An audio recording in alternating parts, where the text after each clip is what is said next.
நீங்கள் அனைவரும் வாழ்க வளமுடன். வாழ்க வையகம், வாழ்க வையகம், வாழ்க வளமுடன். குரு வாழ்க, குருவே துணை. கருவிலே என்னை வடித்தவனை காணா கடவுள் என்பேன், கருவிலே என்னை சுமந்தவளை காணும் தெய்வம் என்பேன், கருவுக்கு உயிர் கொடுத்தவரை கனிவு தந்தை என்பேன், இரு விழிகொண்டு என் முன்வினை அறுத்தவரை குரு என்பேன், குரு பிரம்மம் குருவே துணை. அனைவருக்கும் இனிய மாலை வணக்கங்களும் ஆங்கில புத்தாண்டு நல்வாழ்த்துகளும். நீங்கள் அனைவரும் நிறைந்த உடல் ஆரோக்கியத்தோடும் நிறை செல்வத்தோடும் நிறைந்த குடும்ப அமைதியோடும் வாழ்கென வாழ்த்தி மகிழ்கிறோம். வாழ்க வளமுடன்.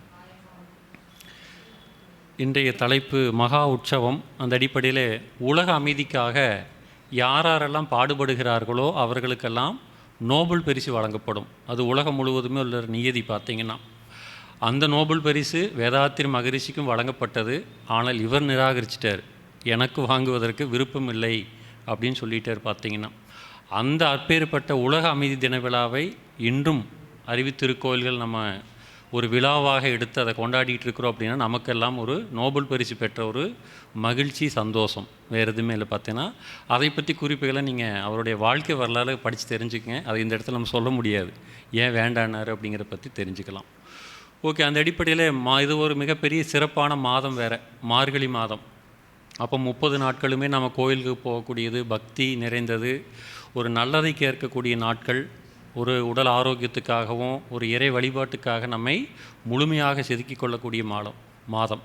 அந்த மாதத்திலே நாமளும் ஒரு மணவளக்கலையில் ஒரு உற்சவமாக 7 நாட்கள் கொண்டாடுறோம். அப்படின்றது மிகப்பெரிய ஒரு திருவிழா தான். ஒரு மகிழ்ச்சி, ஆனந்தம், இது எல்லாத்தையும் நம்ம பகிர்ந்து கொள்ளுகிறோம். இதுதான், வேறு எதுவுமே இல்லை. பார்த்தீங்கன்னா அந்த அடிப்படையில் இந்த பிரபஞ்சம் தோன்றி பல கோடி ஆண்டுகள் ஆயிடுச்சு அப்படிங்கிறாங்க. அதில் உயிரினங்கள் தோன்றி பல லட்சம் ஆண்டுகள் ஆகிவிட்டது. மனிதன் தோன்றி பல ஆயிரம் ஆண்டுகள் ஆகிவிட்டது. அதில் ஒரு மைல்கல் தான் 2024 அப்படிங்கிறத கொண்டாடுறோம். பல ஆயிரங்கள் தான் கிமு கிபி அப்படிங்கிற அளவில் கொண்டாடி இருக்கிறோம். அப்போ இந்த இவ்வளவு ஆண்டுகள் பரிணாமம் வளர்ச்சி அடைந்தாலும் கூட நமக்கு முன்னாடி தோன்றிய விலங்குகள் இன்று வரைக்கும் நிறைவாக வாழ்ந்து கொண்டு இருக்கிறது. இன்னும் சிறப்பாக சொல்லப்போனால் அந்த விலங்குகளுக்கு 7 செயல்களே கிடையாது. 7 செயல்கள் செய்ய வேண்டிய அவசியம் இல்லை. அதுதான் அடிப்படை. அதில் ஒவ்வொன்றா பார்த்தா நம்மளுக்கு ஈஸியாக புரியும். பார்த்திங்கன்னா அந்த அடிப்படையில் ஒன்று, அந்த விலங்குகளுக்கு எதுக்குமே பேர் இல்லை. அது தனியாக அதுக்கு ஒவ்வொன்றுக்கும் ஒவ்வொரு பேர் வச்சுக்கிறது இல்லை. நம்மளுக்கு ஒவ்வொருத்துக்கும் ஐடென்டிஃபிகேஷன் வேணும், பேர் வேணும். இருக்கே இல்லைங்களா? அது ஒன்றா சொல்கிறல ஜென்ரலாக மாடு, ஆடு, கோழி, பூனை அப்படின்னு ஜென்ரலாக சொல்லிக்கலாம். ஆனால் மனுஷன்னு சொன்னாலும் நிறைய நம்மளுக்கு பேர் இருக்குது. அதில் ஆணா பெண்ணா அப்படிங்கிற ஜென்ரல்லாம் இருக்குது. பார்த்திங்கன்னா அடுத்து 2வது, அதுகளுக்கெல்லாம் ஊர் கிடையாது. எல்லா ஊருமே அது ஊர் தான். அது இருக்கிற ஊரே அது கொண்டாடிக்குது, சந்தோஷமாக இருக்குது. பார்த்திங்கன்னா நம்மளுக்கு ஒரு ஊர் வேணும். எந்த ஊர்னு கேட்குறாங்க. அதில் இன்னும் சிறப்புன்னு கேட்குறாங்க, சொந்த ஊர் எதுன்னு கேட்குறாங்க. இங்கே வந்து எத்தனை வருஷம் ஆச்சு திருப்பூர் வந்து, இல்லை திருப்பூரே உங்களுக்கு பூர்வீகமா அப்படின்னு அது ஒரு அண்டர்லைன் பண்ணி வேறு கேட்குறாங்க. பார்த்திங்கன்னா அப்போ அந்த விலங்குகளுக்கு ஊரை பற்றியும் பிரச்சனை இல்லை, கவலைகள். பார்த்திங்கன்னா அடுத்தது, அதுகளுக்கு எந்த கல்வியும் கிடையாது. எந்த குழந்தைய பெற்று போட்டு எந்த ஸ்கூலில் எந்த காலேஜில் என்னவா படிக்க வைக்கணும் அப்படிங்கிற எந்த டென்ஷனும் பரபரப்பு எதுவும் கிடையாது. இயல்பாக அது பாட்டுக்கு இருக்குதுங்க, வளருதுங்க, அது பாட்டுக்கு தன்னை வாழ்க்கை முறை இயல்பாக நடந்துக்குது. பார்த்திங்கன்னா அடுத்து அந்த விலங்குகள் எந்த வேலைக்கும் போகிறதில்ல. எந்த ஆஸ்பத்திரிக்கு போகிறதா, கம்பெனிக்கு போகிறதா, என்ன வேலை வேணும்ன்ட்டு ஒரு அப்ளிகேஷன் போகிறதும் இல்லை. வேலைக்கு போய் சம்பாதிக்கணும், அதில் குவாலிட்டி மெயின்டைன் பண்ணணும், டிசிப்ளின் மெயின்டைன் பண்ணணுங்கிறத எந்த ஒரு கட்டாயம் அதுக்குள்ளே இல்லை. பார்த்திங்கன்னா அடுத்தது வந்து பார்த்தீங்கன்னா 4வதாக திருமணம் கிடையாது. எந்த விலங்குகளும் பறவைகளும் பொண்ணு மாப்பிள்ளை தேடுறதும் இல்லை. அந்த கஷ்டம் அதுகளுக்கு இல்லை. இயல்பாக அந்தந்த காலகட்டத்தில் அதாவது இணைப்பு சேர்ந்துக்குதுங்க. அது பாட்டுக்கு இயல்பாக எனக்கு பெருக்கம் செய்து கொண்டு அதை முறையாக வாழ்ந்து கொண்டு இருக்கிறது. பார்த்திங்கன்னா அடுத்தது, குழந்தை பெற்றுக்க வேண்டிய அவசியம் கிடையாது. அது குழந்தை இருக்குதா இல்லையாங்கிறத பற்றி அதுக்கு தெரியாது. நம்மளுக்கு வேறு கல்யாணமான உடனே கேட்பாங்க, என்ன விசேஷம் இல்லையா, என்ன ஆச்சு, 1 வருஷம் ஆச்சு, 6 மாதம் ஆச்சு, 2 வருஷம் ஆச்சுன்னு கேள்வி வேறு இருக்குது. பார்த்திங்கன்னா இருக்கே இல்லைங்களா? அதுகளுக்கு அந்த கவலையும் இல்லை. குழந்தை பிறந்த என்ன, பிறக்காட்டி என்ன, அது பாட்டுக்கு அது இயல்பாக அது பாட்டுக்கு இருந்துக்குது. சந்ததி உருவாக்கணும் அப்படிங்கிறது கிடையாது. 7வதாக வந்து பார்த்திங்கன்னா சொத்து சேர்த்து வச்சுக்க வேண்டிய அவசியம் இல்லை. ஏன்னா எதையும் சேர்த்து வச்சு அது கொடுக்க வேண்டியதும் இல்லை. எந்த பேங்க்லேயோ கோல்டு நகை அந்த மாதிரி வாங்கி சேர்த்து வச்சு அதையே இப்போ நல்லா இருக்கணும், நீ செழிப்பாக இருக்கணும் அப்படின்னு எந்த சேமிப்பும் கிடையாது. அப்போ இந்த 7 விதமான செயல்கள் விலங்குகளுக்கு கிடையாது. ஒன்று பேர் இல்லை, அடுத்தது ஊர் இல்லை, கல்வி இல்லை, திருமணம் இல்லை, வேலைக்கு போகிறது இல்லை, குழந்தை பெற்றுக்கிறது இல்லை, சேமிக்கிறது இல்லை. இப்போ இந்த 7 இல்லாமல் நம்ம இருக்க முடியுமா? நினச்சி பாருங்கள் பார்க்கலாம். அந்த 7ல் முக்கியமானது வந்து பார்த்தீங்கன்னா இன்றைக்கி பேசக்கூடிய சப்ஜெக்டுக்குள்ளே தான் வருது, கல்வி தான். இருக்கே இல்லைங்களா? அப்போ பிறக்கும் பொழுது விலங்குகள் இன்ஸ்டன்ட் அறிவாக தான் வருது. எந்த விலங்குகளுமே பிறந்ததுக்கப்புறம் எதையும் போய் படிக்கிறது இல்லை. தன்னுடைய தாயோனோட மடி எங்கே இருக்குது, நான் எதை சாப்பிடணும் எதை சாப்பிடக்கூடாதுங்கிறது கூட அதுக்கு எந்த ஒரு விளக்கம் சொல்ல வேண்டியதில்லை. ஒரு அரை மணி நேரம் 1 மணி நேரத்தில் போய் அது சாப்பிட ஆரம்பிச்சிடும். இப்போ மனிதனை பிறந்து நம்ம அப்படியே விட்டுட்டோம்னு என்ன ஆகுங்க? அப்படியே பக்கத்தில் இருக்கிற மண்ணை தின்னு செத்து போயிடுவோம். எதை சாப்பிடணுன்னு நம்மளுக்கு தெரியாது. அம்மா எடுத்து என்ன கொடுக்கணுமோ அதெல்லாம் கொடுத்து நம்ம வளர்த்தி வந்தால் தான் மனிதனே தவிர வேறு எதுவுமே கிடையாது பார்த்திங்கன்னா. அப்போ இந்த மனிதனுக்கு மட்டும்தான் இந்த கல்வி என்பது தேவையாக இருக்கிறது. அதைத்தான் முன்னோர்கள் பாரம்பரியமாக பண்பாடு கலாச்சாரமாக இது குருகுல கல்வியாக இருந்து அதை இன்றைக்கி நிறையா போர்டாக மாற்றிட்டோம். இருக்கே இல்லைங்களா? அப்போ படிக்காமல் இன்றைக்கி வாழ முடியாது அப்படிங்கிற ஒரு தகுதிக்கு வந்துட்டாங்க. அந்த அடிப்படையில் இன்றைக்கி கல்வி முறைகளை கூட பார்த்திங்கன்னா 5 விதமான கல்வி இருக்குது. ஒரு கல்வி இல்லை, 5 விதமான கல்வி. ஒன்று ஸ்டேட் போர்டு, நம்ம சொல்லிக் கொடுக்குற அரசாங்க பள்ளி. அடுத்தது மெட்ரிக் போர்டு, அதுக்கடுத்து இங்கிலீஷ் மீடியமாக படிக்கிறீங்க அப்படிங்கிறது அது ஒன்று பார்த்தீங்கன்னா. அடுத்து சென்ட்ரல் போர்டு, அது சிபிஎஸ்சின்னு சொல்லிவிட்டு அவனுடைய தனியாக அது ஒரு கண்டு போட பார்த்தீங்கன்னா. அடுத்து வந்து பார்த்தீங்கன்னா இன்டர்நேஷ்னல் லெவல் ஐசிஎஸ்சி அப்படிங்கிற அடுத்த லெவல் ஒன்று படிக்கணும். நீங்கள் வெளிநாடு போனீங்கன்னா அங்கே என்ன படிக்கணுமோ அது மாதிரி. இப்போ அடுத்த கடைசியாக வந்து போனால் ஐசிஇ அப்படின்னு வந்திருக்கு பார்த்தீங்கன்னா. அப்போ 5 விதமான கல்விகள் இருக்குது. அது வந்து ரிசர்ச் மெத்தடாலஜி, எல்லாமே ரிசர்ச் தான். புக்கு கிடையாது, சப்ஜெக்ட் கிடையாது, எதுவும் கிடையாது, நீங்களே படிச்சுக்க வேண்டியது தான். அந்த மாதிரியான ஸ்கூல் இருக்குது பார்த்தீங்கன்னா. அப்போ இந்த கல்விகள் எல்லாமே எதை அடிப்படையாக கொண்டதுன்னு பார்த்தீங்கன்னா உங்களுடைய பொருளாதாரத்தையும் உங்களுடைய வசதி வாய்ப்பு பொறுத்து தான் அமைதே தவிர கல்வி என்பது இங்கே எல்லாருக்கும் சமமானது தேவை அப்படிங்கிறது இன்னும் நம்ம கொண்டு வரல. அப்போ இன்றைக்கி கல்வி இருந்தாலும் கூட விஞ்ஞானம் வளர்ந்துருக்கு ஒரு பக்கம். விஞ்ஞானம் என்ன பண்ணியிருக்கிறேங்க, சந்திராயனே விட்டுட்டோம். இதில் இந்தியா வந்து சாதனை படைச்சிட்டோம் பார்த்தீங்கன்னா. அதில் சந்திராயனை 3 அனுப்பி அதில் கொண்டு போய் அமைச்சிட்டோம் அப்படிங்கிறோம். ஆனாலும் கூட உலகம் முழுவதுமே இன்றைக்கும் எந்த ஒரு அமைதியும் நிம்மதியாகவும் நம்ம வாழ முடியாத சூழ்நிலை தான் இருக்குது. விஞ்ஞானம் வளர்ந்துடுச்சு, கல்வி இவ்வளோ கல்வி கொண்டு வந்திருக்கோம், 5 வகையான கல்விகளை கொடுத்துட்ருக்குறோம். ஆனால் அவ்வளவையும் தெரிந்த மனிதன் இன்றைக்கி அமைதியாக இருக்கிறோமா, நிம்மதியாக இருக்கிறோமா? எதிர்கால வாழ்க்கையை பற்றி என்ன இருக்குதுங்க, பயமாக தான் இருக்குது, விரக்தியாக இருக்குது. என்ன நடக்க போதோ என்ன ஆகுமோ அப்படிங்கிறது இன்றைக்கி மிக உச்சக்கட்ட பயத்தில் தான் வாழ்ந்து கொண்டு இருக்கிறோம். அப்போ இன்றைக்கி என்ன கல்வி என்பது இன்னும் எளிமையாக சொல்லப்போனால் வியாபாரமாக மாறிடுச்சு. அதுலேயே ஐக்கிய நாடு சபைகள் அந்த 7 நாடுகள் சேர்ந்து என்ன பண்ணிட்டாங்க, 2010க்கு மேலே education is not a service, இது வந்து நாட் அ சர்வீஸ் ஓரியன்டாக நம்ம பண்ணிகிட்ருக்கிறோம், இது மக்களுக்கு எல்லாமே போய் சேரணும் அப்படிங்கிறதுக்காக அந்த G7 மாநாட்டில் வந்து என்ன பண்ணிட்டாங்க, டோட்டலாகவே டிக்ளேர் பண்ணிட்டாங்க. இது வெளியில் நம்மளுக்கு யாருக்குமே தெரியாது. அப்போ education is a product, education என்பது ஒரு பொருள், அதை விற்பனைப்படுத்தணும். அப்போ என்ன பண்ணணும், ப்ரொமோட் பண்ணணும், எல்லாத்தையுமே வாங்க வைக்கணும். வாங்க இது நல்லது, இது நல்லது, இது எங்களை விட இது அதை விட இது உயர்ந்தது, இது அதை விட நல்ல குவாலிட்டின்னு சொல்லிவிட்டு இன்றைக்கி எஜுகேஷனை மார்க்கெட்டு தான் பண்ணிகிட்டு இருக்கலாங்க தவிர எந்த கல்வியில் படிச்சுட்டு வந்தவர்களும் இந்த சமுதாயத்தில் தான் வாழணும். இருக்கா இல்லைங்களா? அப்போ புத்தகத்தின் மூலமாக நீங்கள் தெரிந்து கொள்ளக்கூடியது இன்றைக்கி எல்லாமே சொல்லக்கூடிய ஆராய்ச்சி ரிசர்ச்சிலே வந்து பார்த்திங்கன்னா 30% தான் கற்றுக்கொள்ள முடியும். 30% தான் லேர்னிங் கெப்பாசிட்டி, படிப்பில் நீங்கள் தெரிஞ்சுக்க முடியும். மீதி இருக்கிற 60% சொசைட்டியில் தான் நீங்கள் வந்து கற்றுக்கணும். நல்லவங்க யார், கெட்டவங்க யார், எதை கொடுக்கணும், எதை வாங்கணும், பழகிறது எல்லாமே வந்து 60% இருக்குது பார்த்தீங்கன்னா. அப்போ 60, 30, 90 ஆகிடுச்சு. மீதி 10 வந்து நெக்லிஜிபிள், சொல்லவே முடியாது. என்ன காரணத்தால் இது ஏன் நடந்தது அப்படிங்கிற இன்றைக்கி விஞ்ஞானம் சொல்ல மாட்டேங்குது. அப்போ மொத்தமாகவே பிளைண்டாக தான் இருக்கிறோம்.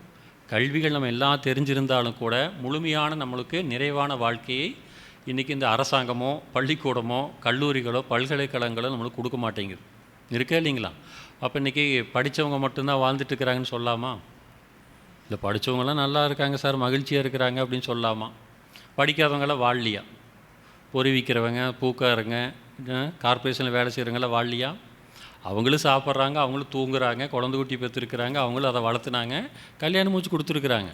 அப்போ இதுதான் பேராமீட்டர் அப்படிங்கிறது கிடையாது. இதுதான் அளவுகோல், இதுதான் வாழ்க்கை, இதுதான் கல்வி அப்படிங்கிற அடையாளம் இல்லை. அப்போ இன்றைக்கி என்ன பண்ணிட்டோம், கல்வியை போட்டி மனப்பான்மையை மாற்றிட்டோம். எல்லாத்துக்குள்ளே ஒரு காம்படிஷன் தான். நீ இத்தனை மார்க் வாங்கியிருக்கிற, நீ இத்தனை மார்க் வாங்கியிருக்கிற, இதை செஞ்சு அதை செஞ்சியாங்கிற போட்டி தான். நீ எதில் படிக்கிற, எந்த ஸ்கூலு, நான் எந்த ஸ்கூல் அப்படிங்கிற போட்டி மனப்பான்மை. அப்போ கல்வியில் இருக்கக்கூடியது என்னென்னு கேட்டிங்கன்னா சமாதானம் அல்லது முழுமையான அறிவை பெற்றுக்கொள்வது தான். இன்னும் சிறப்பாக சொல்ல போனால் பார்த்தீங்கன்னா நுண்ணிய அறிவுன்னு சொல்லுவாங்க கல்வி. மகரிஷி சொல்லுவார் அதை கோட் பண்ணையில், கல்வி என்பது நுண்ணிய அறிவு. கணக்கு போடுறதோ மேக்ஸ் போடுறது எதாக இருந்தாலுமே நுணுகி நிற்கணும். மனம் நுணுகி நின்று அதை ஆராய்ச்சிக்காக எடுத்துக்கொண்டு அதை நம்ம பயன்படுத்துறதுக்காக கொடுக்கக்கூடியது அந்த அடிப்படையில். இந்த கல்வி முறையும் வந்து பார்த்திங்கன்னா இன்றைக்கி 4 விதமாக இருக்குது. அதை பிரிச்சுட்டோன்னா பார்த்திங்கன்னா ஒன்று இன்ஃபர்மேஷன், தகவல்கள். அப்போ 5 வயசு வரைக்கும் என்ன படிக்கிறேங்க? வெறும் தகவல் தான் படிக்கிறோம். ABCD 1 2 3. இதில் என்ன இருக்குது? What is a meaning? எழுத்து ஒன்று வாத்தியார் சொல்லி கொடுத்தா நம்பி படிச்சிட்டோம், மனப்பாடம் பண்ணிச்சிட்டோம். இன்னும் மனப்பாடமாக பண்ணிட்டு அவ்வளோதான் இருக்கா இல்லைங்களா? 2வது வரக்கூடியது நாலேஜ். அப்போ அதை பயன்படுத்தி, அந்த அறிவை பயன்படுத்தி நானே அறிந்து கொள்ளக்கூடியது. மேக்ஸ் போடுறேன், கூட்டி கழித்து அதில் பணமாக வாங்குகிறேன், கொடுக்குறேன், இந்த மாதிரி இருக்கிறது. நானே மணி பார்த்து பழகிறேன். இது மாதிரியாக பழகக்கூடியது அறிதல் என்பது நாலேஜ். கான்ஷியஸ் என்பது அதை முழுமையாக நானே அறிந்து கொள்வது. அதை என்ன ஏது நடக்குது என்னங்கிறத முழுமையாக அறிந்து கொள்ளக்கூடியதான் யூஜி கல்விகள். இது கூட வரக்கூடியது பார்த்திங்கன்னா. அடுத்தது விஸ்டம் என்பது, ஞானம் என்பது இதை எல்லாவற்றையுமே அறிந்து கொள்ளக்கூடிய அறிவு எது என்பதை அறிந்து கொள்ளக்கூடியதான் விஸ்டம், ஞானம். அப்போ இன்னைக்கு கல்வி எந்த மாதிரி இருக்குதுங்க? வெறும் தகவல்களை கொடுக்குறாங்களே தவிர தகவல்களை மனப்பாடம் பண்ண வேண்டியது, மனப்பாடம் பண்ணி கொண்டு போய் ஒப்பிக்கிறதோ அல்லது பரீட்சையில் எழுதிட்டு வந்தால் நம்ம பாஸ் ஆகிட்டோம். இது வெற்றி பெற்றதாக சொல்ல முடியுமா? இல்லை இந்த வெற்றி பெற்றது நம்மளுக்கு மகிழ்ச்சி கொடுக்குமா? அப்போ வாழ்க்கைக்கு உதவணுமே தவிர எந்த கல்வியாக இருந்தாலும் எதை நான் தெரிந்து கொண்டாலும் இன்னும் சிறப்பாக சொல்லப்போனால் இந்த பஞ்சபூதங்களை நான் எப்படி பயன்படுத்தணும்னு தெரியணும். வேறு ஒன்றுமே இல்லை, நத்திங். இதில் ஒன்றுமே பார்த்தீங்கன்னா 5 பஞ்சபூதங்களில் தான் வாழ்ந்துட்டுருக்குறோம், வேறு எதுவுமே இல்லை. அப்போ இந்த 5 பஞ்சபூதங்களை நான் எப்படி ஹேண்டில் பண்ணணும், அதை எப்படி மதிக்கணும், அதை எப்படி நான் பயன்படுத்தி கொள்ளணும், அதைத்தான் என்ன பண்ணுறோம், நம்ம வாழ்க்கை கலையாக மாற்றி உருமாற்றி தரமாட்டி பயன்படுத்த தான் ஆர்ட்டுன்னு சொல்கிறோம், கலைகள்னு சொல்கிறோமே தவிர வேறு எதுவுமே இல்லை. அப்போ இது எந்த இடத்துலையுமே நம்மளுக்கு சொல்லிக் கொடுக்க மாட்டேங்குது. இன்னும் சிறப்பாக சொல்லப்போனால் நம்ம எவ்வளோ ஃபீஸ் கட்டி படிக்க வைக்கிற ஸ்கூலில் உண்மையை சொல்லுங்கள் பார்க்கலாம். குவார்ட்டர்லி ஆஃப் இயர்லி ஃபீஸை 20,000 50,000 கட்டி படிக்க வைக்கிறோம். உண்மையாக சொல்லுங்கள், சாப்பிட்றதுக்கு சொல்லி கொடுத்தாங்களா? எந்த காலேஜ் எந்த ஸ்கூல்லையாவது முதல்ல எப்படி சாப்பிடணும், எதை சாப்பிடணும், எதை சாப்பிடக்கூடாதுன்னு சொல்லி கொடுத்துருக்காங்களா? அப்போ மனிதனால் இன்றும் வாங்க முடியாததும் இதை வெல்ல முடியாத 2 என்னன்னு கேட்டீங்கன்னா, ஒன்று பசி, இன்னொன்று தூக்கம். இதுதான் வாழ்க்கை, இதுதான் உலக நியதி. நேச்சுரல் ரிதமே இந்த 2க்குள்ளே தான் இருக்குது. ஒன்று பசிக்காக நம்ம சம்பாதிக்கிறோம், வேலை செய்கிறோம், எல்லாம் நடந்துகிட்ருக்குது. இன்னொன்று இதெல்லாம் முடிச்சிட்டிங்களா, ஒன்று தூங்கணும். இரவான கண்டிப்பாக தூங்கியே ஆகணும், எப்பேற்பட்டவங்களும் ரெஸ்ட் எடுத்து ஆகணும், இருக்கா இல்லையா? அப்போ இந்த 2 தான் நோய்கள். இன்றைக்கி இந்த 2 தான் மிகப்பெரிய நோய்களே. இன்னும் நம்ம சாப்பிட்றக்கே தெரியல. எந்த கல்வி கூட எதுவும் சொல்லிக் கொடுக்கல, மருத்துவமனைகளும் சொல்லிக் கொடுக்க மாட்டேங்குது. எதை நீ சாப்பிடணும் எதை சாப்பிடக்கூடாதுன்னு சொல்லிக் கொடுக்க மாட்டேங்கிறாங்க. ஆனால் என்ன ஒன்று சொல்லி தர்றாங்க, மருந்து சாப்பிட சொல்லிக் கொடுக்குறாங்க. பச்சை கலர் மருந்து, சிவப்பு கலரு, கலராக மருந்துக்கு பேர் வைக்கிறாங்க, கலர் வச்சுருக்கிறாங்களே தவிர, ஆனால் அதன் மூலமாக என்னுடைய துன்பம் போகுமான்னு இன்றைக்கி அது கேள்விக்குறி தான். அந்த மருந்து சாப்பிட்டோம், இன்றைக்கி நோய் போயிருக்குதா? சாப்பிட்டவங்க அப்படியே இருந்துட்டு இருக்கிறாங்களே தவிர எதுலேயுமே மாற்றம் பெறலை. அப்போ மனித அறிவும் விஞ்ஞானம் எதை நோக்கி பயணம் செய்து கொண்டு இருக்கிறது? அப்போ இது ஒரு கேள்விக்குறி வருது இல்லைங்களா? அப்போ நம்ம எதை கற்றுக்கொண்டோம், அப்போ எதை கற்றுட்டோம், அப்போ எதை நம்ம சொல்லிக் கொடுக்க போகிறோம், எப்படி வாழ போகிறோம்? அப்போ இது எல்லாமே ஒரு கேள்விக்குறியாக இருக்குது, புரியாத புதிராமல் இருக்குது பார்த்தீங்கன்னா. அப்போ இன்றைக்கி மனித வாழ்க்கையோட சிக்கல்கள் இன்னும் மகரிஷி என்ன சொல்கிறான்னு பார்த்தீங்கன்னா, இது ஒரு சிக்கலும் குழப்பத்தோடு வாழ்ந்துட்டுருக்குறோம். இதுக்கு ஒரு 3 காரணங்கள் சொல்கிறார், மிகப்பெரிய காரணங்கள். அப்போ இதையும் நம்ம ஒப்பீடு பண்ணி பார்த்தா தான் தெரியும். ஒன்று, வறுமை என்னும் பற்றாக்குறை. வறுமை என்னும் பற்றாத குறை எத்தனை வந்தாலும் நம்மளுக்கு பற்ற மாட்டேங்குது. சொல்லுங்கள், வருமானத்தில் இவ்வளோ தான் வாழ்க்கைக்கு போதுன்னு சொல்ல முடியுமா? அப்போ கல்வியின் மூலமாக நாம் பெறக்கூடியது என்ன? ஒன்று வேலைக்கு போகிறீங்க, பொருளீட்டுறீங்க, பணம். அதில் வேறு அல்டிமேட் எய்ம் வந்து பணம் தான், வேறு எதுவுமே இல்லை. அப்போ பணத்தை மட்டும் நம்ம பெற்றுக்கொண்டால், பணம் மட்டும் இருந்தாலே மகிழ்ச்சியா? இல்லை பணம் இருக்கிறவங்களாம் மகிழ்ச்சியாக இருக்கிறாங்களா? சொல்லுங்கள் பார்க்கலாம். இப்போ பேக்கெட்டில் ஒரு 10,000 இருந்துச்சு, நான் சிரிச்சிட்டு இருக்க முடியுமா? இல்லை சொல்லுங்கள், பணம் மட்டுமே மகிழ்ச்சி கொடுக்குமா? அதுக்கு நம்ம பணம் இல்லைன்னு சொல்ல முடியாது. பணம் என்பது பண்ட மாற்றுக்காக அமைக்கப்பட்டது, அரசாங்கத்தால் அமைக்கப்பட்டது தான் பணம். அந்த பணத்தோட மதிப்பையும் நம்ம தெரிஞ்சிருக்கணும். எப்போ தெரியும் பணத்தோட மதிப்புங்க? பணத்தோட மதிப்பு எப்போ தெரியும்? கடன் கேட்டு பாருங்கள், அப்போ தான் தெரியும். ஏங்க எனக்கு கொஞ்சம் பணமே எடுங்க, ஒரு 10,000 10,000 ஒரு செலவு எமர்ஜென்சி எனக்கு கொடுங்கன்னு கேட்டு பாருங்கள், அப்போ தான் அவங்க பேசுகிற உண்மை என்னன்னு தெரியும். அப்போ அதுக்கு முன்னாடி அவர் சொல்கிறேன், நான் பெரிய பணக்கார், பெரிய கார் வச்சுருப்பார், பெரிய பிஸ்னஸ் பண்ணுவார், எல்லாமே இருக்கும் இருக்கே இல்லைங்களா? அதுக்குன்னு பணத்தை வந்து நம்ம அலட்சியப்படுத்த முடியாது. நிறைவான பணமாக இருக்கணும். தேவைக்கு நம்மளுக்கு உதவுறதுக்காக தான் பணமாக வச்சுருக்கிறோமே தவிர பணத்தை நம்ம இக்னோர் பண்ண முடியாது. அப்போ அந்த கல்வி வெறும் பணத்தை மட்டும்தான் ஈட்டி கொடுக்கும் என்றால் பணம் மட்டுமே வாழ்க்கையா? பணம் வச்சுருக்கிறவங்களே வாழ்க்கையை எடுத்துக்க முடியுமா? முடியாது பார்த்தீங்கன்னா. அப்போ இன்றைக்கி என்ன பார்த்தீங்கன்னா, இன்னும் சிறப்பாக சொல்லப்போனால் ஒரு 4 எழுத்துக்காக படிக்கிற படிப்பு இன்றைக்கி பயங்கரமான படிப்பு. இந்தியா முழுவதும், தமிழ்நாடு முழுவதும் அனல் பறக்கும் பிரச்சாரம் அது. என்னங்க, NEET நீட்டுங்கிற எக்ஸாமு தான் இருக்கே இல்லைங்களா? அப்போ இன்னொரு கல்விக்கூடங்களும் சொல்லிக் கொடுக்குறது எதுக்காக சொல்லிக் கொடுக்குறேங்கிறாங்க? ஒன்று IIT போகலாம், எங்கள் படிப்பு எங்கள் ஸ்கூலில் படிச்சிங்கன்னா, ஒன்று JEE படிக்கலாம், இன்னொன்று நீட் எக்ஸாம் நாங்கள் பாஸ் பண்ண வச்சுட்றோங்கிறாங்க. அப்போ இது மட்டும்தான் கல்வியா? இல்லை, இது மட்டுமே கல்வின்னு எடுத்துக்கலாம். உலகத்திலேயே இந்த 3 படிப்பு தான் படிப்பா. படிக்காதவங்க வாழி சொல்லமே இல்லைங்களா? கேட்டமே இல்லையா? அதே கேள்வியை திருப்பி வர்றோம். புரியுதே இல்லைங்களா? அப்போ கல்விக்கு இது அளவுகோல் மட்டும் இல்லை, இதுதான் படிக்கணும் அப்படிங்கிறது இல்லை. சரி, உண்மையாக சொல்லுங்கள், எந்த படிப்பு தான் நல்ல படிப்பு? இல்லை டாக்டர் படிப்பா, இல்லை வக்கீல் ஆகிறதா, இன்ஜினியர் ஆகிறதா? இது மட்டும்தான் படிப்பு, இதுதான் நல்ல படிப்பு சார், இது மட்டும் படிச்சுட்டா மட்டும் போதும், அவர் அப்படியே மகிழ்ச்சியாக இருந்துக்குவார், வாழ்நாள் முழுக்க சந்தோஷமாக சிரிச்சிட்டே இருப்பான்னு சொல்ல முடியுமா? அப்போ எது கல்வி, எதை நமக்கு கொடுக்கணும்? அப்போ கல்வியினுடைய அடிப்படை, கல்வியினுடைய விளக்கம் பார்த்தீங்கன்னா என்ன சொல்லுதுன்னு கேட்டிங்கன்னா, துன்பத்தை போக்குவது கல்வி. நமக்கு எழக்கூடிய துன்பங்களை கல்வி என்பது களைதல், களைஞ்சு கொடுக்கறது. அவனுடைய உட்பொருள் என்ன, எதனால் இந்த சிக்கல் வந்துச்சு, இந்த பிரச்சனைக்கு என்ன சொல்யூஷன் சொல்லி கொடுக்கறதுக்கு பேர் தான் கல்வி. அப்போ அந்த கல்வி என்ன இருக்குது? இன்றைக்கி மனப்பாடம் பண்ணுற கல்வியை மாறிட்டோம். இதுக்கோ படிக்கிறோம், எழுதுனா பாஸ் ஆகிறோம், மார்க் வாங்குறோமே தவிர கல்வியை வியாபாரமாக மாட்டி இன்றைக்கி கொண்டு போயிட்டே இருக்கிறோம், வேறு எதுவுமே இல்லை. அப்போ அந்த கல்வி என்பது நம்ம துன்பத்தை போக்குவது. அப்போ இன்னும் எளிமையாக சொல்லப்போனால் என்னங்க, இன்பமாக வாழ கல்வி. நம்ம சந்தோஷமாக மகிழ்ச்சியாக இருக்கிறதுக்காக தான் கல்வி. அப்போ எந்த கல்வி நமக்கு இன்பத்தை கொடுக்குறதோ, மகிழ்ச்சியை கொடுக்குதோ, அதைத்தான் நம்ம தேடி போய் படிக்கணும். இருக்கு இல்லைங்களா? அப்போ ஒன்று வறுமை என்னும் பற்றாக்குறை. வறுமை என்னும் பற்றாக்குறை எவ்வளோ வந்தாலும் நம்மளுக்கு பற்ற மாட்டேங்குது. ஆனால் பணம் சம்பாதிக்கிறது நோக்கம்னு வச்சுட்ருக்குறோம், அது ஒன்று இருந்துகிட்ருக்கு பார்த்தீங்கன்னா. அடுத்தது வந்து பார்த்தீங்கன்னா, செயல் விளைவு உணராத கல்வி. செயல் விளைவே இன்றைக்கி சொல்லிக் கொடுக்க மாட்டேங்கிறாங்க. செயல் விளைவே கிடையாது, அது நமக்கு ஒரு துன்பம். எந்த செயல் செய்தால் எந்த விளைவு வரும், அந்த விளைவு தான் எனக்கு இன்பமாகவோ துன்பமாகவோ மாறுது அப்படிங்கிறது தான் அடிப்படை கோட்பாடு. சயின்ஸ் சொல்லுது, every action is opposite reaction அப்படின்னு சொல்லிடுறாங்க. இப்போ எதிர் விளைவு உண்டுன்னு சொல்கிறாங்களே தவிர, ஆனால் எல்லாவற்றுக்குமே அது அப்ளிகபிள்னு சொல்லி கொடுக்குறது இல்லை. சயின்ஸுக்கு மட்டும்தான் எடுத்துக்கிறாங்க. பந்து எடுத்து அடித்தா மீண்டும் திரும்பி நம்மளை நோக்கி வரும், கல் எடுத்து வீசினா வரும்னு சொல்கிறாங்க. இருக்கே இல்லைங்களா? அப்போ மகரிஷி என்ன பண்ணுறாரு? அதையே எண்ணம் சொல் செயலால் 3 நீங்கள் எது செய்தாலும் அது உங்களுக்கு திரும்பி வருங்கிறார். அப்போ இந்த கல்விக்கு நமக்கு என்னதுங்க, வயது ஒரு தடையல்ல. நம்ம கல்வி கற்றுக்கொள்வதற்கு என்பதற்கு வயது ஒரு தடையல்ல. கல்வி என்பது வாழ்நாள் முழுவதும் கற்றுக்கொள்ளக்கூடியதான் ஒன்று. ஏன்னா இந்த பஞ்சபூதங்களை பற்றி இன்றைக்கும் 2024 ஆண்டுகள் ஆனாலும் கூட முழுமைப்படுத்த முடியல விஞ்ஞானத்தால். விஞ்ஞானம் முழுமையாக சொல்லிடுச்சா? இவ்வளோ தான் கச்சா எண்ணெய் இருக்குது, இவ்வளோ தான் தங்கம் இருக்குது, இவ்வளோ தான் இரும்பு இருக்குது, இதுக்கப்புறம் நீ முடிஞ்சு போச்சு, நீ வேறு சோர்ஸ் நாங்கள் தேடணும்னு சொல்லியிருக்காங்களா? விஞ்ஞானம் சொல்ல முடியாமல் தான் நின்றுருக்கான். இருக்கிற வரைக்கும் போயிட்டுருக்குது, அப்படி உருட்டிகிட்டு இருக்கிறாங்களே தவிர வேறு எதுவுமே கிடையாது. அப்போ அந்த கல்வியுடைய சாரம் இன்பத்தை நாம் அனுபவிப்பதற்கான நோக்கம், அதற்குண்டான கல்விகளாக தான் இருக்கணும். அப்போ செயல் விளைவு தத்துவம் என்பது மிக மிக முக்கியமான கோட்பாடு. அப்போது அந்த செயல் விளைவு என்பது இன்னும் எளிமையாக சொல்லப்போனால் த மொராலிட்டி அண்ட் மாரல்ஸ், ஸ்கூலில் சொல்லிக் கொடுக்கக்கூடிய ஒழுக்கங்கள். இன்றைக்கி சொல்லுங்க பார்க்கலாம், ஒழுக்க கிளாஸ் இருக்கான்னு சொல்லுங்கள் பார்க்கலாம்.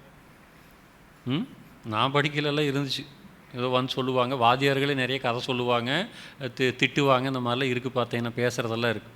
இன்றைக்கி எதுவுமே கிடையாது. இன்றைக்கி கூட அதுலேயும் இன்னும் சிறப்பாக சொன்னால் திருட்டுங்கிறது கூட சொல்லக்கூடாதுங்கிறாங்க. கவர்மெண்ட் ரூல்ஸ்லேயே போட்டிருக்கேன். இன்றைக்கி திருட்டுங்கிறத வந்து குழந்தைகளுக்கு சொல்லிக் கொடுக்கக்கூடாதாம், அந்த பேரை பயன்படுத்தக்கூடாது, பொய்ங்கிறத பயன்படுத்தக்கூடாது. அப்போ இந்த மாதிரி பயன்படுத்தக்கூடாதுன்னு சொல்லி இதையுமே சட்டம் போட்டுறாங்கன்னா, சட்டமன்றங்கள் என்னோட வேலை என்ன? சட்டம் போடுறது அவங்க வேலை. சட்டம் இயற்றக்கூடிய இடம் சட்டமன்றங்கள். அப்போ சட்டம் இப்படி போட்டுட்டிங்கன்னா வாத்தியாருக்கு எப்படி இருப்பாங்க? அவங்க அதை விட நல்லா இருக்கிறாங்க. ஈஸியாக இதெல்லாம் சொல்லாமையே அவங்க பாட்டுக்கு சம்பளத்தை வாங்கிட்டு என்னோடய வேலை முடிஞ்சு அப்படிங்கிறாங்க. இன்னும் கல்விக்கூடங்களுடைய தன்மை வந்து பார்த்தீங்கன்னா, முதல்ல ஸ்கூலுக்கு போகல மாணவன் படிச்சுட்டு ஸ்கூலுக்கு போகல சாமி கும்பிட்டு போவான். நல்ல புத்தி வரணும், நல்ல படிப்பு வரணும் அப்படின்ட்டு. முற்காலத்தில் நம்மளாம் அப்படி படிச்சுட்டு இருந்தோம். இன்றைக்கி எப்படி இருக்குதுங்க ட்ரெண்டு? வாத்தியார் தான் சாமி கும்பிட்டு போகிறாரு. எனக்கு குழந்தை குட்டியோடு இருக்கிற சாமி, கல்யாணம் முடிச்சிட்டேன், ஏதோ சஸ்பெண்ட் ஆகிடக்கூடாது, எவனா பெட்டிஷன் போட்டானா என்ற வேலை காலி ஏறு, எனக்கு இப்போ பணம் வராது அப்படிங்கிற மாதிரி ஆகிப்போச்சு. இருக்கா இல்லைங்களா? இப்போ மாணவர்களை பார்த்து வாத்தியார் பயந்துக்கிறாங்க. இப்போ கல்வியினுடைய சூழ்நிலையை நம்ம அப்படியே மாற்றி போட்டிருக்கிறோம். இருக்கா இல்லைங்களா? கடைசியாக சொல்லக்கூடிய மகிழ்ச்சி சொல்லக்கூடிய தத்துவம் பார்த்திங்கன்னா, இன்றைக்கி வரைக்கும் 2024 வரைக்கும் நம்ம உலகம் முழுவதும் ஜல்லடை போட்டு தேடி பார்த்து காண முடியாத இந்த கடவுள், இந்த கடவுளுங்கிற யார், இதை செஞ்சவன் யாருன்னு தெரிய மாட்டேங்குது. இது ஒரு பெரிய சிக்கல் எல்லாத்துக்குமே. இருக்கா இல்லைங்களா? அவரை மட்டும் தெரிஞ்சு பிடிச்சிட்டோன்னு வச்சுக்கோங்களேன், நம்ம பிரச்சனை எல்லாமே முடிஞ்சு போச்சு. மகரிஷி அதான் சொல்லுவார், கடவுள் எதுக்கான்னு ஆடுறீங்க, கடவுள் எதுக்காக தேடுறீங்க, எங்கிட்ட என்ன குப்பையெல்லாம் இருக்குதோ எல்லாத்தையும் சொல்லி அவர்கிட்ட விடிவு காலம் வாங்கிக்கோணும். எனக்கு பொருளாதாரமாக உடல் நலமாக மற்ற எதாக இருந்தாலும் கேட்டு அவர் கொடுத்துருவார். அவர்கிட்ட வாங்கி முடிச்சிட்டோன்னா நிறைவாயெல்லாம் அப்படின்னு சொல்லுங்க பார்க்கலாம். 2024 ஆண்டுகள் ஆயிடுச்சு. சந்திராயன் 3 அனுப்பிட்டீங்க. மற்ற ஆக்டிவிட்டீஸ் எல்லாம் விஞ்ஞானத்தை வளர்த்திட்டீங்க. இந்த கடவுளை கண்டுபிடிக்க முடிஞ்சா இல்லை வேறு யாராச்சுக்கு தான் கிடைச்சாரா? 900 கோடி மக்கள் தொகை ஆகிட்டோம். நம்மளுக்கு தான் கிடைக்கல, இந்தியக்காரங்களுக்கு தமிழ்நாட்டில் கிடைக்கலன்னு வைங்களேன். வெளிநாட்டில் இந்த அமெரிக்காக்காரங்களாம் பெரிய ஆளுன்னு சொல்கிறாங்களே இல்லையா, அவங்களுக்கு அது கிடைச்சாரா? கண்டுபிடிக்கணுமே வேண்டாங்களா? இதுதான் முக்கியமான வேலையை. அப்போ இது ஒன்று மட்டும் நிறைவாயிடுச்சுன்னு வச்சுங்களேன், மனித குலத்தோடைய சிக்கல்கள் தீர்வு கிடைச்சிரும், பிரச்சனையே இருக்காது. நம்மளாம் அமைதியாக மகிழ்ச்சியோடு நிறைவாக வாழ்ந்துடலாம். அப்போ இந்த 3 பற்றி நம்ம தெரிஞ்சிருக்கணுமே வேண்டாமா? அப்போ வறுமை என்னும் பற்றாக்குறை. அப்போது இந்த 900 கோடி உயிரினங்கள் இங்கே வாழ்ந்துட்டுருக்குது அப்படின்னா, அதற்கு தேவையான வாழ்நாள் முழுக்க தேவையான அத்தனை பொருட்களுமே இங்கே நிறைவாக இருக்குதுங்கிறார் மகரிஷி. அவ்வளவு நிறைவாக வச்சுட்டு தான் அந்த உயிரினத்தையும் இங்கே படைச்சிருக்குதுங்கிறார். இருக்கே இல்லைங்களா? இப்போ நாம் உண்மையை சொல்லுங்கள், பிறந்ததுக்கப்புறம் 25 வயசு ஆனதுக்கப்புறம் எனக்கு எங்கே கடவுளே பொண்ணை காண, எனக்கு பொண்ணு கிடைக்கலன்னு போய் கேட்க முடியுமா? இல்லை ஒரு பொண்ணு தான் 30 வயசு ஆகி போச்சு, எனக்கு லேட் மேரேஜ், எனக்கு என்ன ஒன்றும் மாப்பிள்ளை கிடைக்கலையேன்னு போய் கேட்க முடியுமா கடவுள்கிட்ட? அப்போ இங்கே ஒரு ஆண் பிறக்கும் பொழுது அங்கே ஒரு பெண் பிறந்தாச்சு, அங்கே ஒரு பெண் பிறக்கும் பொழுது இங்கே ஒரு ஆண் பிறந்தாச்சு. அப்போ இந்த இயற்கை சட்டம், இயற்கையாகவே அந்த இயல்பூக்க நீதிப்படி ஆணுக்கு பெண்ணுக்கு சமமாக தேவையான அளவு அதை உற்பத்தி பண்ணி கொடுத்துட்டே இருக்குது இயற்கையிலேயே. அப்போ இந்த இயற்கை பற்றியே அறியாத தன்மை நமக்கு, அறியாமை, அலட்சியம், உணர்ச்சி வசப்பட்ட நிலைகளை நம்ம வாழ்ந்து கொண்டு இருக்கிறோம். அப்போ இன்னும் எளிமையாக சொல்லப்போனால், மனமுடைய மனிதன் உணர்ச்சிக்கு தான் முக்கியத்துவம் தர்றோம். மனம் எப்பொழுதுமே உணர்ச்சி வசப்பட்ட நிலைகளில் தான் இருக்குதே தவிர அது ஒரு அமைதி நிலைப்படுத்தியே நம்ம பார்க்க மாட்டேங்கிறோம். தூங்குறோம் ஒன்றும் எளிமையாக சொல்லுங்க பார்க்கலாம். அப்போ தூக்கம் நம்மளுக்கு ஒழுங்காக வந்தால் தான் தவமே வரும். தூக்கமே வரமாட்டேங்குதுங்க, எனக்கு கனவு வருது, பிறந்து தான் படுத்துட்டு இருக்கிறேன் அப்படின்னு மண்டத்துக்கு வந்து உட்காந்துட்டு இங்கே வந்து நம்மளுக்கு தூங்கிடும். உட்காந்துட்டு படுத்தே தூங்க முடியலன்னா அப்புறம் எப்படி உட்காந்துட்டு தூங்குறது? இது ரொம்ப ரொம்ப கஷ்டமான விஷயம். புரியுது இல்லைங்களா? அப்போ பசி என்பது உடல் சார்ந்த நோய். பசி வந்தாலோ வரலினாலும் உடல் சார்ந்த நோய். தூக்கம் வரல அப்படின்னா மனம் சார்ந்த நோய். அப்போ அந்த உடலையும் மனதையும் வச்சு தான் வாழ்ந்துட்டுருக்குறோம். இந்த உயிர் அதை இயக்கிட்டு இருக்குது. 2 இயக்கிறது உடலையும் மனசை இயக்கிறது உயிர் தான். ஆனால் இந்த 2க்கு அடிப்படையே இந்த பசியும் தூக்கம்தான். அப்போ இந்த 2 பற்றியுமே இன்றைக்கி கல்வியில் சொல்லிக் கொடுக்க மாட்டேங்கிறாங்க. அப்போ இந்த கல்வி என்பது நம்ம என்ன கல்வி நம்ம எடுத்துக்கிறது? ஆனால் இது என்ன பண்ணுறோம், போட்டி போட்டு கொண்டு போய் படிக்க வைக்கிறோம். உங்கள் ஸ்கூல் பக்கத்து வீட்டுக்கார எந்த ஸ்கூலில் எந்த குழந்தை எங்கே படிக்க வைக்கிறானோ அதை விட ஒரு ஸ்கூல் நல்லா இருக்கணும், அல்லது ஏதோ ஒரு எக்ஸ்ட்ரா ஆக்டிவிட்டீஸ் இருக்கணும். அது அந்த குழந்தைகள் என்ன பண்ணுறோம், பிடிச்சி ஜூஸாக புழிஞ்சு எடுத்து போட்டோம். இருக்கே இல்லைங்களா? இன்றைக்கி இப்போ சப்ஜெக்டே வந்து பட்டங்குழுங்கள் பாக்கெட்டில்னு தலைப்பு. ஆனால் இந்த படிக்கிறவங்களே யாருமே இங்கே காணோம். குழந்தைகளோ கல்லூரி மாணவர்களோ மற்ற யாருமே இல்லை. இருக்கே இல்லைங்களா? அப்போ கல்வியை பற்றி முழுமையாக பேரண்ட்ஸாக தெரிஞ்சுட்டு போய் நம்ம அதை கொடுக்கணும். இருக்கா இல்லையா? சரி, இன்றைக்கி நம்மளாம் என்ன மார்க் வாங்குவோம் சொல்லுங்க பார்க்கலாம் சுமாராக? சுமார் எத்தனை மார்க் வாங்கணும்? 100 மார்க் பரீட்சை எழுதுகிறோம், எத்தனை மார்க் வாங்கணும்? 40 வாங்கினாலே பாஸு. அதையவே கொண்டாடுவாங்க வாத்தியார், ஐயோ 40 வாங்கலாம் பாஸ் பண்ணிட்டானுங்க, ஆல் பாஸ் ஆகிட்டாங்கன்னு. இருக்கே இல்லைங்களா? இன்னும் எளிமையாக சொல்லப்போனால் 200க்குள்ளேயே முடிஞ்சுது. நம்ம மார்க் ஷீட் மொத்தமாகவே 5 பேப்பருக்கு சேர்த்து 200லேயே முடிச்சு போடுவோம். இன்றைக்கி வந்து பார்த்திங்கன்னா ஒரு பேப்பர் ஒரு பரீட்சையிலேயே 99 தான் வாங்கணும். 98 99 தான் மார்க்கே தவிர, இந்த 2 மார்க்கு தவிர மீதி மார்க்கே கிடையாது. 96 போனாலே முடிஞ்சுது. அப்போ இன்றைக்கி கல்வி என்ன பண்ணி கொடுக்குதுங்க? மன அழுத்தத்தை கொடுக்குது. இன்னும் எளிமையாக சொல்லப்போனால் தற்கொலைக்கு தூண்டுது. நீ வாழ தகுதி இல்லைன்னு சொல்லுது. இந்த மார்க்கை வச்சுட்டு எங்கே போய் எந்த காலேஜில் உனக்கு சீட்டு கிடைக்கும், உன்னை என்ன நான் படிக்க வைக்கிறது, இதுக்கெல்லாம் எங்கிட்ட பணம் இல்லைன்னு சொல்கிறோம். புரியுதா இல்லைங்களா? உண்மையாக சொல்லுங்கள், நம்ம மனசாட்சி படி சொல்லுங்கள் பார்க்கலாம். இப்போ பிறந்திருந்தோம்னா, நம்ம 2000 பிறந்திருந்து நம்மளாம் படிப்போமா, ஸ்கூலுக்கு போவோமா? ஆனால் நல்லா சௌகரியமெல்லாம் இருக்குது. டையெல்லாம் போட்டு விட்றாங்க, ஷூ போட்டு விட்றாங்க, வண்டியில் கூட்டிகிட்டு போய் விட்றாங்க, ஸ்கூல் வண்டி வருது, வீட்டுக்கு வண்டி இது. நாம் வளப்பை தூக்கிட்டு நடந்து போகணும். நடந்து தான் போகணும், நடந்தே தான் வரணும். யாரும் கண்டுக்க மாட்டாங்க. ஒரு டிஃபனோ ஒரு ஸ்நாக்ஸும் கிடையாது, எந்த பாக்ஸும் கிடையாது நம்மளுக்கெல்லாம். இருக்கே இல்லைங்களா? ஆனால் இந்த வசதியெல்லாம் இருக்குது இப்போது. ஆனால் உண்மையாக மார்க் வாங்க முடியுமா? இப்படி படிப்பீங்களா? அப்போ நம்மளால் முடியாத ஒன்றை நம்ம பெற்ற குழந்தை, அது பச்சை மண் இருக்க, நாம் பார்க்க பிறந்தது, அதை முடியவையும் இவ்வளோ டென்ஷன் பண்ணுறோமே, இது உண்மையாக சொல்லுங்கள், இரண்டொழுக்க பண்பாடா? இல்லை, மகரிஷியோட இரண்டொழுக்க பண்பாடு இருக்கா இல்லையா? இல்லை, இது பிறருக்கு செய்கிறதுங்கிற வேறு. அறிவால் வந்துட்டோம், பெரியவங்களாகி செய்கிறது வேறு. நாம் பார்க்க நம்ம பிறந்த குழந்தைங்க நம்ம கண்ணு முன்னாடி பிறந்து பச்சையாக இருந்து அதை வளர்த்தி 10 வயசு ஆனால் நம்ம அது கூட வளர்ந்துருக்குறோம். இருக்கா இல்லைங்களா? அப்போ நம்மளால் முடியாத ஒன்று அது எப்படி செய்யும்? அப்போ கல்வியினால் மட்டும்தான் வாழ முடியும் அப்படிங்கிறது என்னென்னா, அது ஒரு பைத்தியகாரத்தனமாக மாற்றிட்டோம். புரியுதா இல்லைங்களா? அப்போ ஃபாரினோட ட்ரெண்டு, மற்ற சைனாவோட கான்செப்ட் வந்து பார்த்தீங்கன்னா 6 வயசு வரைக்கும் ஸ்கூலுக்கே போகக்கூடாது, பேரண்ட்ஸ் கிட்ட தான் படிக்கணும். அப்பா அம்மா தான் சொல்லிக் கொடுக்கணும், அவங்க தான் முதல் வாத்தியாரே, வேறு யாரும் கிடையாது. கொரியாவாக இருந்தாலும் சரி, ஜப்பானாக இருந்தாலும் சரி, சீனா, அமெரிக்கா காலேஜ் அந்த ஸ்கூலாக இருந்தாலுமே அவங்களுடைய கான்செப்ட் அப்படி தான். இப்போ நம்ம ஸ்கூல் எப்படி கொண்டு வந்துருக்குறேங்க? எந்திரிச்சு நடந்தாலும் கொண்டு போய் விட்ருவோம். 2.5 வயசுலேயே அது சாப்பிட தெரியாது, 1க்கு போனால் தெரியாது, அதுக்கு 2க்கு வந்துச்சா 1க்கு வந்துச்சான்னு கூட தெரியாது. ஆயா பார்த்துக்குவாங்க எல்லாமே. அதுக்கு ஒரு ஆயா அவங்கள வச்சுருக்கிறமே தவிர, அந்த குழந்தைக்கு தான், ஏன்னா அந்த மூளை என்பது முழுமையான அறிவு வளர்ச்சி பெற்று முடியணும். அப்போ தான் அந்த மெமரி பவர் வரும்.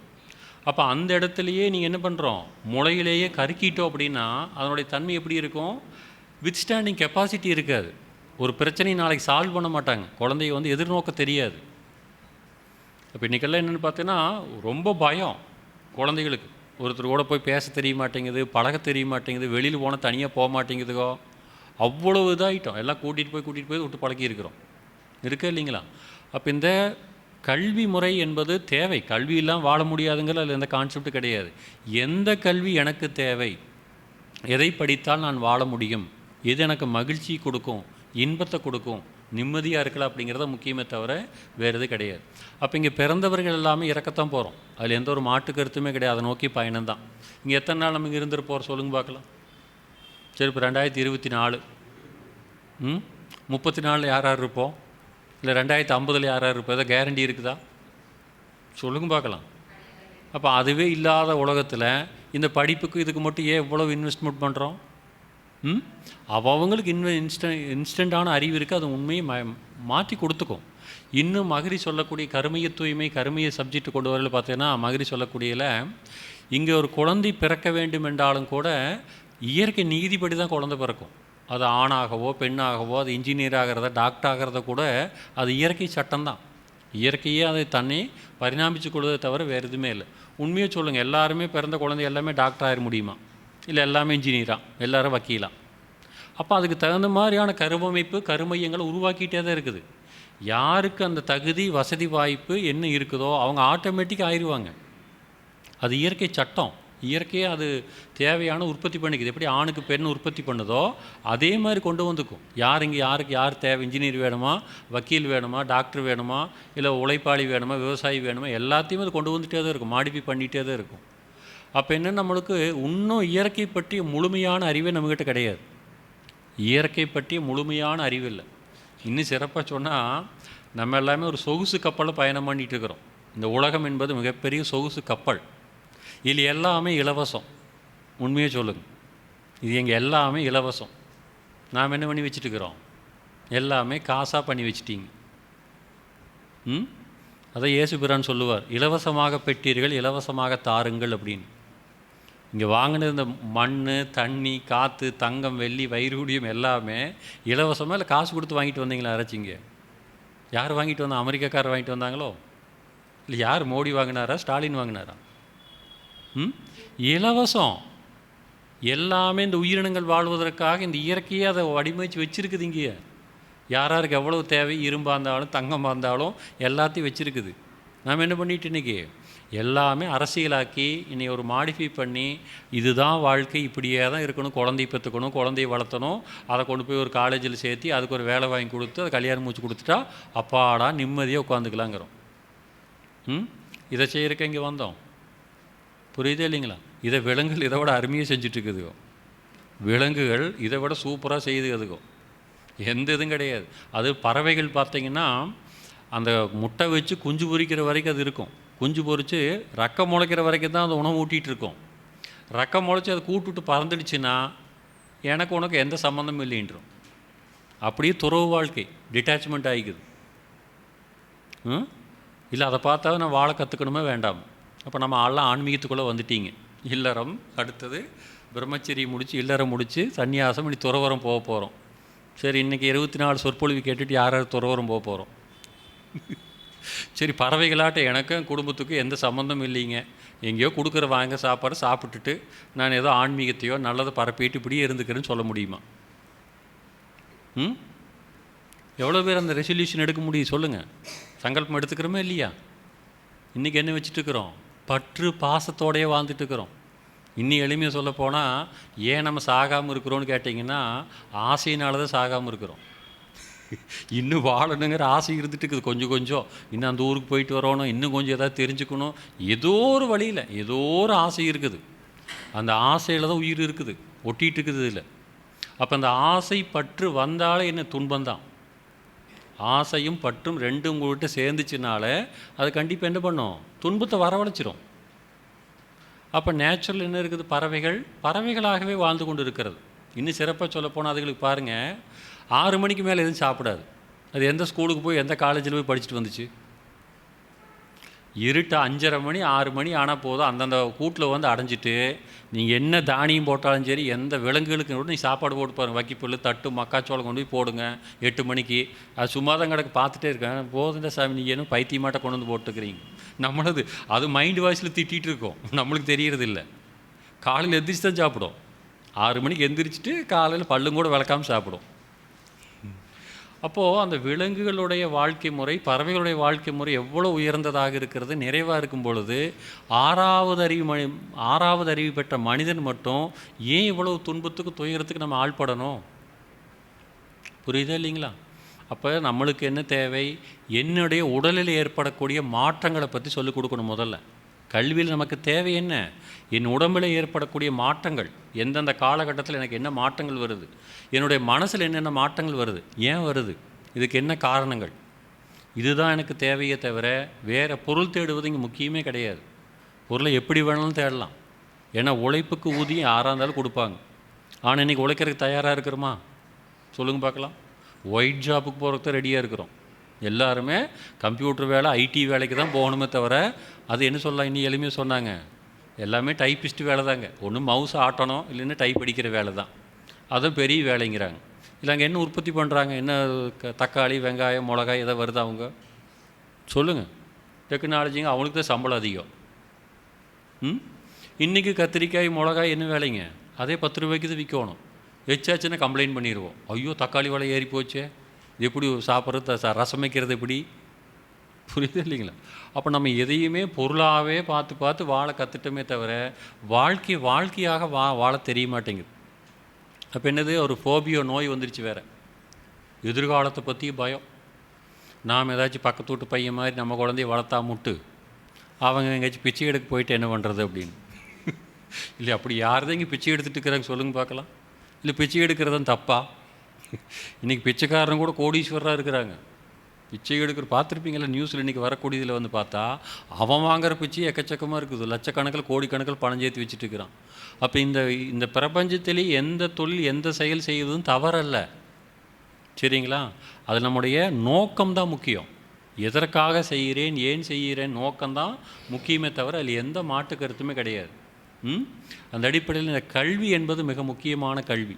ஓகே, அந்த கல்வியில் இன்றைக்கி சொல்லிக் கொடுக்குற நம்முடைய உடல் மாற்றங்கள், பருவ மாற்றங்கள், உடம்புல மனசில் இருக்கக்கூடிய மாற்றங்களை பற்றி தெரிஞ்சிருந்தால் மட்டும்தான் என்னால் வாழ முடியும், சர்வே பண்ண முடியும்.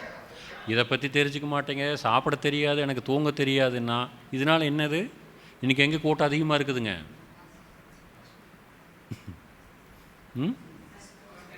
ஒன்று ஆஸ்பத்திரி கூட்டம், இன்னொன்று கோயிலில் கூட்டம் அதிகமாக இருக்குது. கோயிலில் போய் மாதம்னு கூட்டமாக இருக்குது. எந்த கோயிலுக்கு போனாலும் கூட்டமாக இருக்குது.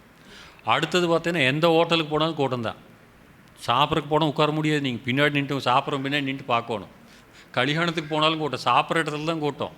ஒரு வாழ்த்துற இடத்துலையோ ஒரு ரிலேட்டிவ்ஸ் இருக்கிற இடத்துல கூட்டம் இருக்கிறது இல்லை. சாப்பாட்டு பந்திக்கு முதலாள போய் உட்காந்துருவணும், முதலாள முடிச்சிடணும் அந்த வேலையை.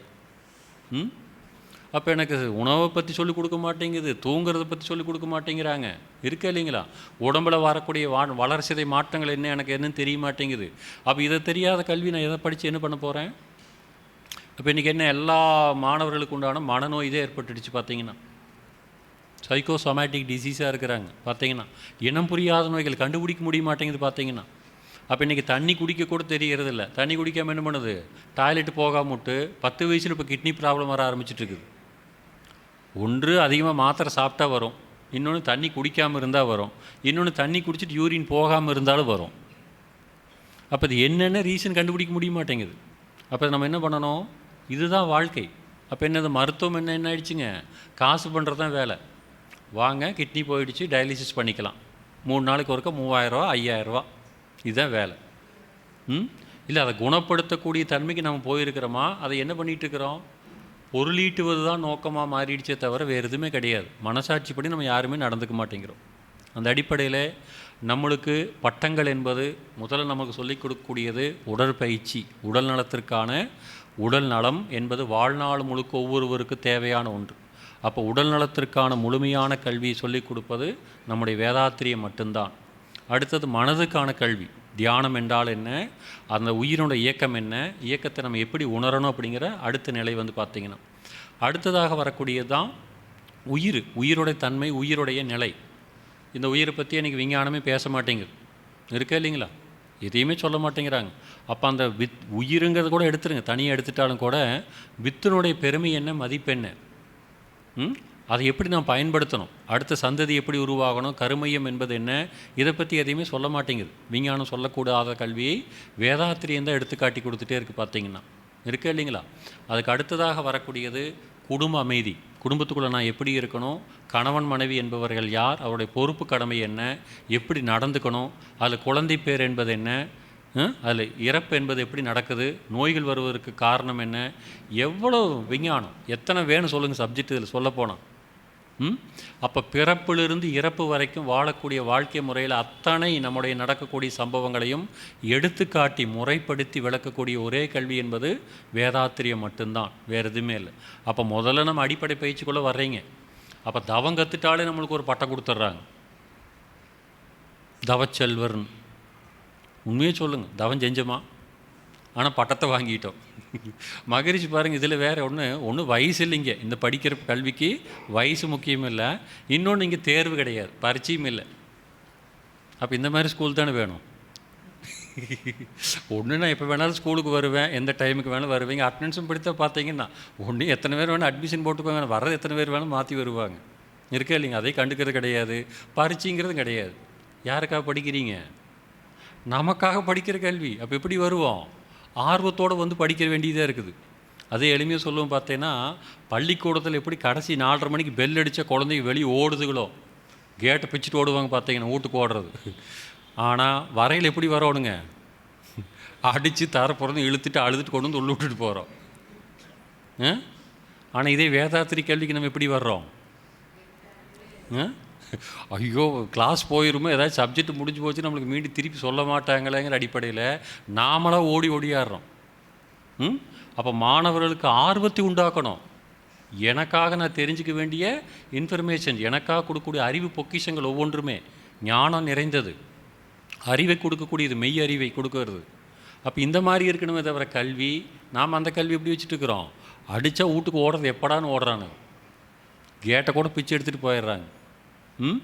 அப்போ இந்த கல்வி முறையில் என்பது முதல்ல வரக்கூடிய நம்மளுக்கு தவச்செல்வங்கிற பட்டம்.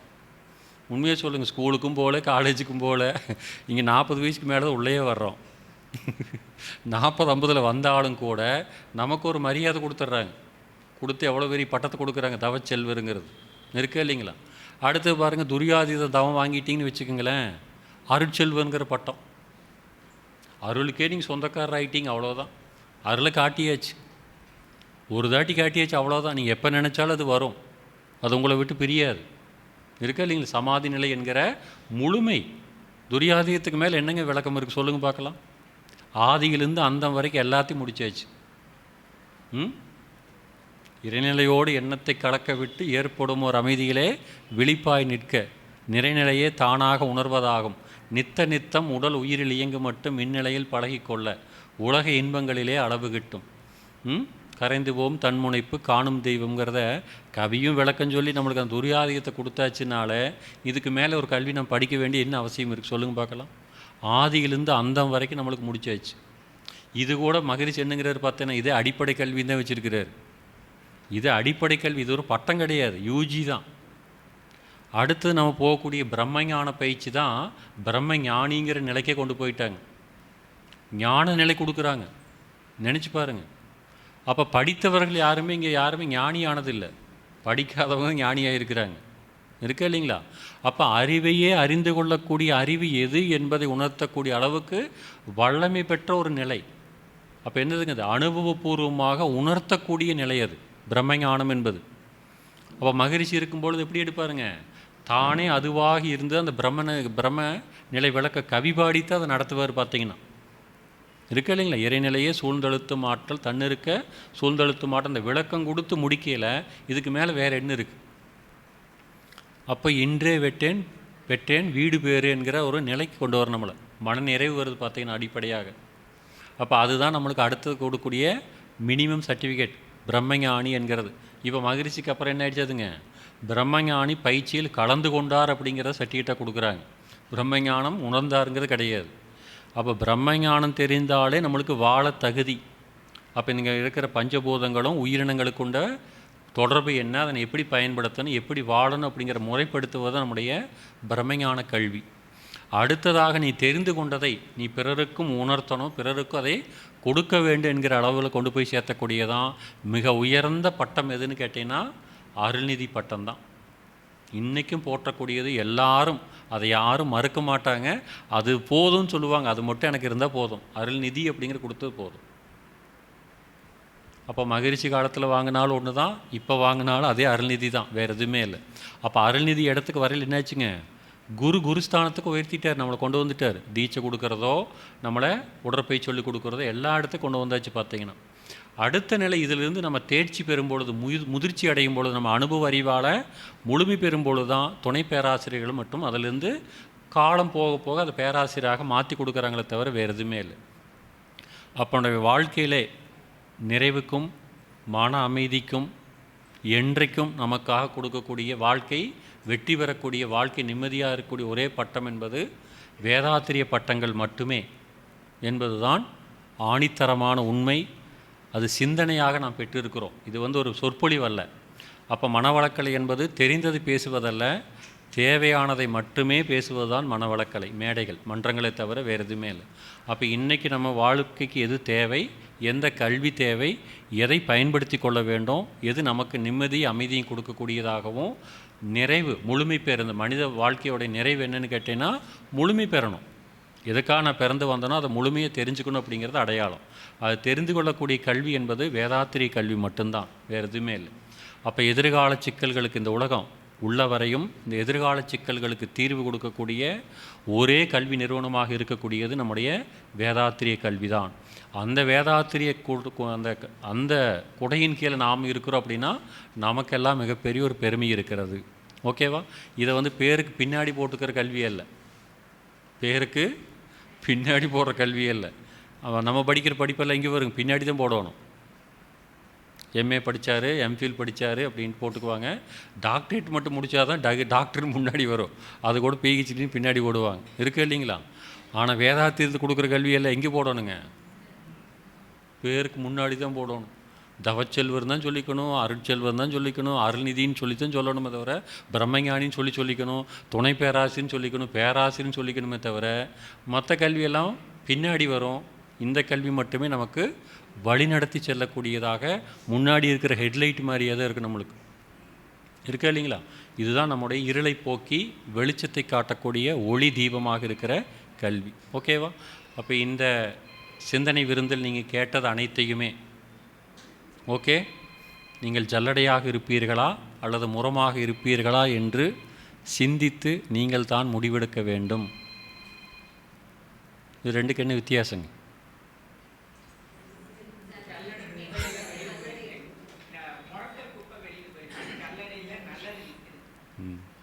அது நீங்கள் தான் முடிவு பண்ணிக்கன்னு சொல்லிட்டேன்.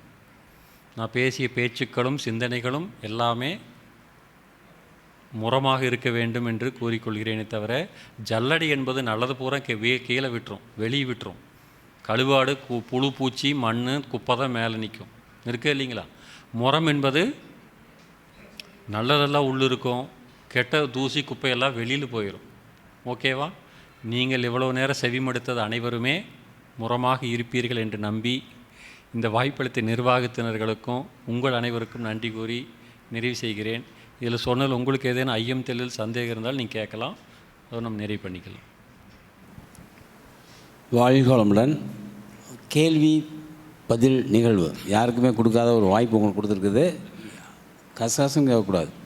உண்மையிலேயே தெளிவில்லை, புரியலை அப்படின்னா மட்டும் ஒரு 3 பேருக்கு மட்டும் வாய்ப்பு.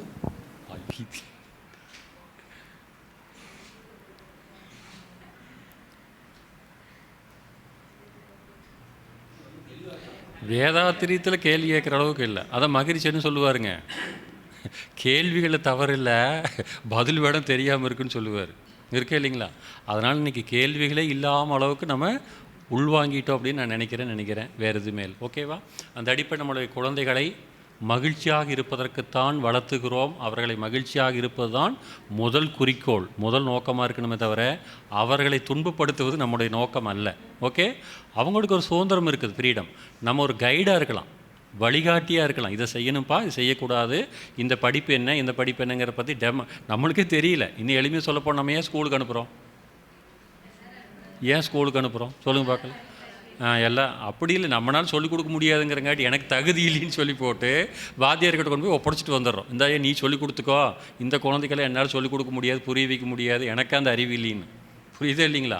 அப்போ நாம் தெரிஞ்சுக்கலாம், அல்லது என்ன பண்ணலாம், அவர்களுக்கு எடுத்துக்காட்டிடலாம். இந்த மாதிரியான படிப்பெல்லாம் இருக்குப்பா, நீ எதை வேணும் நீ சூஸ் பண்ணிக்கோ, நீ அதில் நீ தான் பயணம் பண்ண போகிற, உனக்கு அது மகிழ்ச்சியை கொடுக்கணும், இன்பத்தை கொடுக்கணும். அதுதான் முக்கியமே தவிர இல்லாமல் நாம் கஷ்டப்படுத்தி நாம் முடியாதெல்லாம் அவங்ககிட்ட துணிச்சு அதை டாக்டர் படி இன்ஜினியரிங் படின்னு படிக்க வச்சு துன்பப்படுத்துவது இல்லை. அது என்ன, அது சாபலைகளாக மாறிடும். நம்மளுக்குள்ள ஒரு இணக்கம் இருக்காது, ஒரு உயிர்கலப்பு இருக்காது, அது இல்லாமல் போயிடும். இதெல்லாம் நிறைய உங்களுக்கு சப்ஜெக்டில் ஒரு மகிழ்ச்சியோட தத்துவ அகத்தாய் மற்றெல்லாம் பார்த்துருப்போம். அதனால் அது தேவையில்லாத ஒன்று. ஓகேவா? ஒரு சின்ன குழந்தையாக இருக்கிற வரைக்கும் நம்ம கைட் பண்ணுவோம். ஐ சொல்லிக் கொடுக்குறதோ 1 2 3 சொல்லிக் கொடுக்குறது தான் இயல்பு. மொழி அறிவு, நம்பிக்கை அப்பா அம்மா கிட்ட கேட்டு கற்றுக்கும். கண் எங்கே இருக்குது, மூக்கு வாய் இதெல்லாம் சொல்லிக் கொடுக்கலாம். மற்றதெல்லாம் அவங்க கற்றுக்குவாங்க. அதை எளிமையாக சொல்லி போவோம். குழந்தைகள் அன்றாடம் கற்றுக்கொண்டு இருக்கிறார்கள். டெய்லியும் படிச்சுட்டே இருக்கிறான், டெய்லியும் தெரிஞ்சுட்டே இருக்கிறான். பெற்றோர்கள் படிப்பதில்லை. பெற்றோர்களோட வேலை என்ன? பணம் சம்பாதிக்கிறதே நோக்கம். ஸ்கூலுக்கு பணம் கட்டணுமே, நாளைக்கு வாடகை கட்டணுமே, வண்டிக்கு பெட்ரோல் ஊற்றணும், இதுதான் நம்மளுக்கு மண்டையில் ஓடிட்டு இருக்குதே தவிர ஏதாச்சும் ஒன்று படிக்கணும், தெரிஞ்சுக்கணும் ஆர்வம் இருக்குதா? அதுக்கப்புறம் வர செய்திகள் எல்லாம் நம்மளை வயிற்று கலக்குதுகோ, இருக்கு இல்லைங்களா? அங்கே ஏதோ சுனாமிங்கிற, இங்கே வெள்ளம்ங்கிறான், அது என்னடா தப்பிப்போமா, என்னாச்சு பிஸ்னஸ், அங்கே ஏதோ வெளிநாட்டில் எங்கேயோ சண்டை போட்டாலும் கூட நம்மளுக்கு இது திருப்பூர் ஸ்தம்பிச்சுக்குது. நூல் விலை ஏறுதுங்கிறான், இறக்குதுங்கிற, இம்போர்ட் எக்ஸ்போர்ட்டில் பிரச்சனைங்கிறாங்க. அப்போ இதைத்தான் நம்ம பேச வேண்டிய இருக்கிறத. குழந்தைகள் குழந்தைகளாகவே தான் வளரணும். அது எளிமையாக சொல்லப்போனால் யோகாவும் ஒரு குழந்தைத்தனம் தான். குழந்தைத்தனமாக இருந்தீங்கன்னா தான் நீ யோகி. எதையுமே சிரிக்கணும், மகிழ்ச்சியாக எடுத்துக்கணும், குழந்தையாகத்தான் இருக்கணுமே தவிர எப்பவுமே இருக்கணும் மூஞ்சியாக இருக்கிறது, இப்படி தான் கண்டிஷன் மைண்டாக உட்காரு போவான்னு சொல்கிறதுக்கு பேர் யோகக்கலை அல்ல. ஓகே? இன்பம் வேறு எதுவுமே இல்லை. ஓகே, நிறைவு. அந்த அடிப்படையில் எங்களுடைய உற்சவ நிகழ்வில் நீங்களும் நிறைவாக இருப்பீர்கள் என்று கூறி, அப்போ நிறைவான வாழ்க்கை வாழ்வதற்காக பட்டங்கள் நம்முடைய பாக்கெட்டிலே என்கிற அடிப்படையில் இந்த சிறப்பு சொற்பொழிவு ஏற்பாடு பண்ணிய உங்கள் நிர்வாகிகள் அனைவருக்கும் நன்றி கூறிக்கொள்கிறேன். இந்த மகாசபையில் அமைந்திருக்கிற அனைத்து ஆன்மாக்களுக்கும் மீண்டும் ஒரு முறை வாழ்த்தி வணங்கி நிறைவு செய்து கொள்கிறோம். வாழ்க வளமுடன், வாழ்க வளமுடன், வாழ்க வளமுடன்.